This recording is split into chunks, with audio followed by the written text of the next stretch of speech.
Chapter 22. Nothing is so ignorant as a man's left hand, except a lady's watch. Pudd'nhead Wilson's New Calendar. You notice that Mrs. Pratt knows her art. She can place a thing before you so that you can see it. She's not alone in that. Australia is fertile in writers whose books are faithful mirrors of the life of the country and of its history. The materials were surprisingly rich, both in quality and in mass, and Marcus Clarke, Ralph Boulderwood, Gordon Kendall, and the others have built out of them a brilliant and vigorous literature, and one which must endure. Materials, there's no end to them. Why, a literature might be made out of the Aboriginal all by himself. His character and ways are so freckled with varieties not staled by familiarity, but new to us. You do not need to invent any picturesqueness. Whatever you want in that line, he can furnish you. And they will not be fancies and doubtful, but realities and authentic. In his history, as preserved by the white man's official records, he is everything that a human creature can be. He covers the entire ground. He is a coward. There are 1,000 facts to prove it. He is brave. There are 1,000 facts to prove it. He is treacherous, beyond imagination. He is faithful, loyal, true. The white man's records supply you with a harvest of instances of that are noble, worshipful, and pathetically beautiful. He kills the starving stranger who comes begging for food and shelter. There is proof of it. He succors and feeds and guides to safety today the lost stranger who fired on him only yesterday. There is proof of it. He takes his reluctant bride by force. He courts her with a club, then loves her faithfully through a long life. It is of record. He gathers to himself another wife by the same processes, beats and bangs her as a daily diversion, and by lays down his life in defending her from some outside harm. It is of record. He will face 100 hostiles to rescue one of his children, and will kill another of his children because his family is large enough without it. His delicate stomach turns at certain details of the white man's food, but he likes overripe fish and braised dog and cat and rat, and will eat his own uncle with relish. He is a sociable animal, yet he turns aside and hides behind his shield when his mother-in-law goes by. He is childishly afraid of ghosts and other trivialities that menace his soul, but dread of physical pain is a weakness which he is not acquainted with. He knows all the great and many of the little constellations, and has names for them. He has a symbol writing by means of which he can convey messages far and wide among the tribes. He has a correct eye for form and expression, and draws a good picture. He can track a fugitive by delicate traces which the white man's eye cannot discern, and by methods which the finest white intelligence cannot master. He makes a missile which science itself cannot duplicate without the model, if with it. A missile whose secret baffled and defeated the searchings and theorizings of the white mathematicians for 70 years. And by an art all of his own, he performs miracles with it which the white man cannot approach untaught, nor parallel after teaching. Within certain limits, this savage's intellect is the alertest and brightest known to history or tradition, and yet the poor creature was never able to invent a counting system that would reach above 5, nor a vessel that he could boil water in. He is the prized curiosity of all the races. To all intents and purposes, he is dead in the body, but he has features that will live in literature. Mr. Philip Chauncey, an officer of the Victorian government, contributed to its archives a report of his personal observations of the Aboriginals, which has in it some things which I wish to condense slightly and insert here. He speaks of the quickness of their eyes and the accuracy of their judgment of the direction of approaching missiles as being quite extraordinary, and of the answering suppleness and accuracy of limb and muscle in avoiding the missile as being extraordinary also. He has seen an aboriginal stand as a target for cricket balls thrown with great force, 10 or 15 yards, by professional bowlers, and successfully dodge them or parry them with his shield during about half an hour. One of those balls, properly placed, could have killed him. Yet he depended with the utmost self-possession on the quickness of his eye and his agility.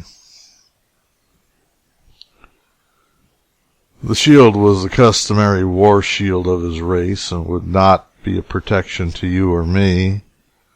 It is no broader than a stovepipe, and is about as long as a man's arm. The opposing surface is not flat, but slopes away from the center line like a boat's bow.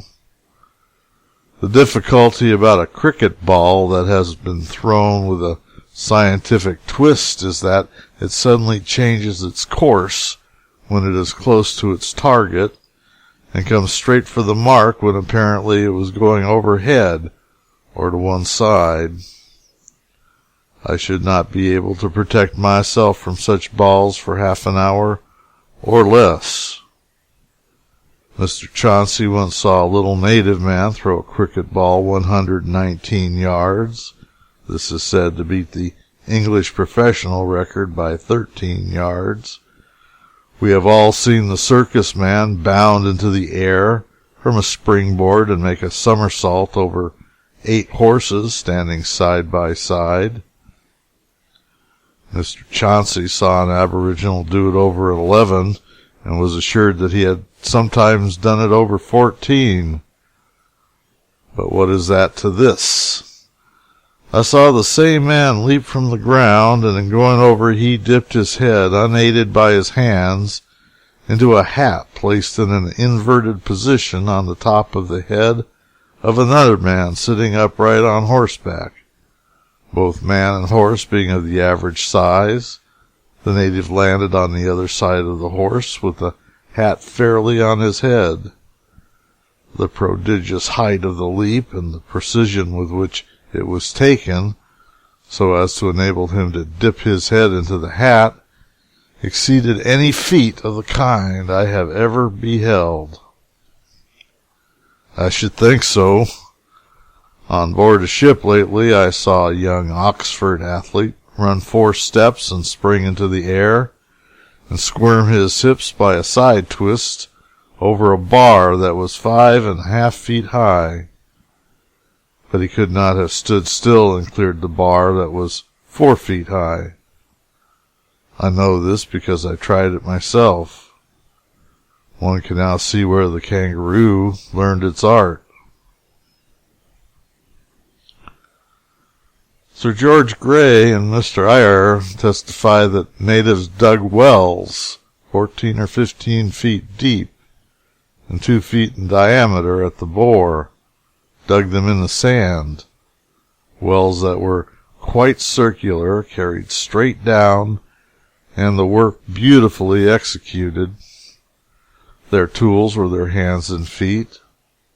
How did they throw sand out from such a depth? How could they stoop down and get it with only 2 feet of space to stoop in? How did they keep that sandpipe from caving in on them? I do not know. Still, they did manage these seeming impossibilities. Swallowed the sand, maybe. Mr. Chauncey speaks highly of the patience and skill and alert intelligence of the native huntsman when he is stalking the emu, the kangaroo, and other game. As he walks through the bush, his step is light and elastic and noiseless. Every track on the earth catches his keen eye, a leaf or fragment of a stick turned, or a blade of grass recently bent by the tread of one of the lower animals, instantly arrests his attention. In fact, nothing escapes his quick and powerful sight on the ground, in the trees, or in the distance, which may supply him with a meal or warn him of danger. A little examination of the trunk of a tree, which may be nearly covered with the scratches of opossums ascending and descending, is sufficient to inform him whether one went up the night before without coming down again, or not. Fennimore Cooper lost his chance. He would have known how to value these people. He wouldn't have traded the dullest of them for the brightest mohawk he ever invented. All savages draw outline pictures upon bark, but the resemblances are not close, and expression is usually lacking. But the Australian Aboriginals' pictures of animals were nicely accurate in form, attitude, carriage, and he put spirit into them and expression. And his pictures of white people and natives were pretty nearly as good as his pictures of the other animals. He dressed his whites in the fashion of their day, both the ladies and the gentlemen, and was an untaught wielder of the pencil. It is not likely that he has his equal among savage people. His place in art as to drawing, not color work, is well up, all things considered. His art is not to be classified with savage art at all, but on a plane 2 degrees above it, and 1 degree above the lowest plane of civilized art. To be exact, his place in art is between Botticelli and De Maurer. That is to say, he could not draw as well as De Maurer, but better than Botticelli. In feeling, he resembles both, also in grouping and in his preferences in the matter of subjects. His corroboree of the Australian wilds reappears in De Maurer's Belgravian ballrooms, with clothes and the smirk of civilization added. Botticelli's Spring is the corroboree further idealized, but with fewer clothes and more smirk, and well enough as to intention, but my word, the aboriginal can make a fire by friction. I have tried that. All savages are able to stand a good deal of physical pain. The Australian aboriginal has this quality in a well-developed degree. Do not read the following instances if horrors are not pleasant to you. They were recorded by the Reverend Henry N. Woolston of Melbourne, who had been a surgeon before he became a clergyman. In the summer of 1852, I started on horseback from Albany, King George's Sound, to visit at Cape Ritchie, accompanied by a native on foot. We traveled about 40 miles the first day, then camped by a waterhole for the night. After cooking and eating our supper, I observed the native, who had said nothing to me on the subject, collect the hot embers of the fire together and deliberately place his right foot in the glowing mass for a moment, then suddenly withdraw it, stamping on the ground and uttering a long-drawn, guttural sound of mingled pain and satisfaction. This operation he repeated several times. On my inquiring the meaning of this strange conduct, he only said, "Me carpenter make 'em. I am mending my foot," and then showed me his charred great toe, the nail of which had been torn off by a tea-tree stump, in which it had been caught during the journey, and the pain of which he borne with stoical composure until the evening, when he had an opportunity of cauterizing the wound in the primitive manner above described. And we proceeded on the journey the next day as if nothing had happened, and walked 30 miles. It was a strange idea to keep a surgeon and then do his own surgery. A native, about 25 years of age, once applied to me as a doctor to extract the wooden barb of a spear which, during a fight in the bush some 4 months previously, had entered his chest, just missing the heart, and penetrated the viscera to a considerable depth. The spear had been cut off, leaving the barb behind, which continued to force its way by muscular action gradually toward the back, and when I examined him I could feel a hard substance between the rib below the left blade bone. I made a deep incision, and with a pair of forceps extracted the barb, which was made as usual of hard wood about 4 inches long, and from half an inch to an inch thick. It was very smooth, and partly digested, so to speak, by the maceration to which it had been exposed during its 4 months' journey through the body.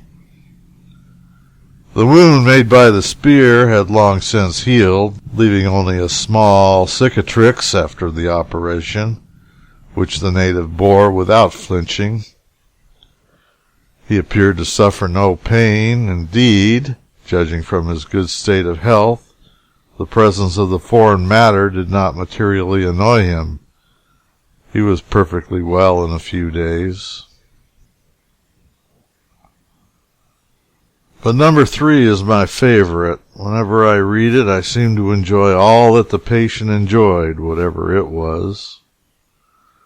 Once at King George's Sound, a native presented himself to me with one leg only, and requested me to supply him with a wooden leg. He had traveled in this maimed state about 96 miles for this purpose.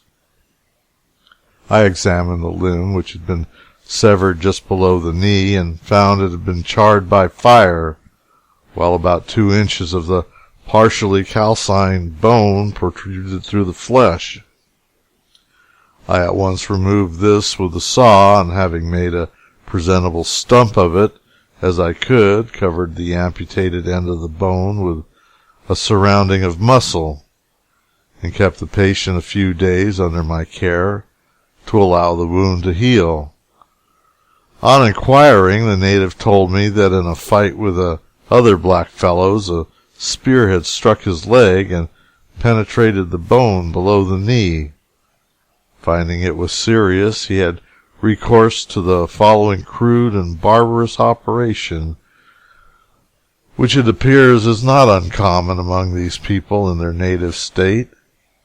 He made a fire, dug a hole in the earth only sufficiently large to admit his leg, and deep enough to allow the wounded part to be on a level with the surface of the ground.